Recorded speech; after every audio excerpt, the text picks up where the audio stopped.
kata en ka bende kata bedo ni ji auchiel laro kom makamano to ka wang'iyo kuonde chung od bura ma bende nitiere kaunti ma Siaya en kar chung od bura mane manyalo yango jalno mabiro bedo senator manyien e kaunti ma Siaya? Salim.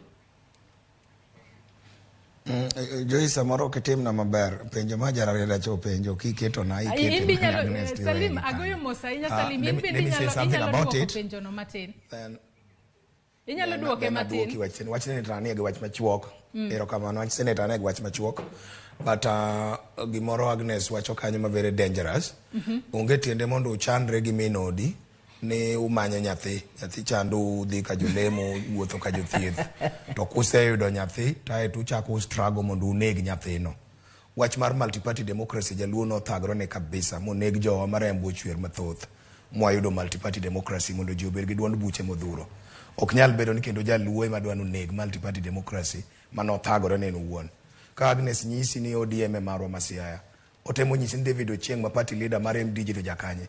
David Ochieng and just Siaya and then MP Maugenya, 10-year party leader mar MDG. So even MDG is equally ma Siaya because David Ochieng okwai county machelo mupogre gi Siaya, 10-year party leader. So we need to allow live and let live. Where jomoko bedo in space ondo gibedi. ODM is the dominant party. Yes. Yeah. That's okay. Yes. That's okay. Salim, that's okay. ODM is the dominant party. I'm a life member. I'm a life member of ODM. I belong to ODM. Yes. But I'm alive to the fact ni chama mamoko benitie. Mano Katamra, I have not refused that. Even as we sell and market our political parties. So that said, Angeo ni you had already had posed a question about the speaker and what have you. I would still want to repeat, Oduol was popular 2013 and he also tried his luck in 2017, but then popular Comar Governor, not Comar Deputy Governor. This is a whole different arrangement.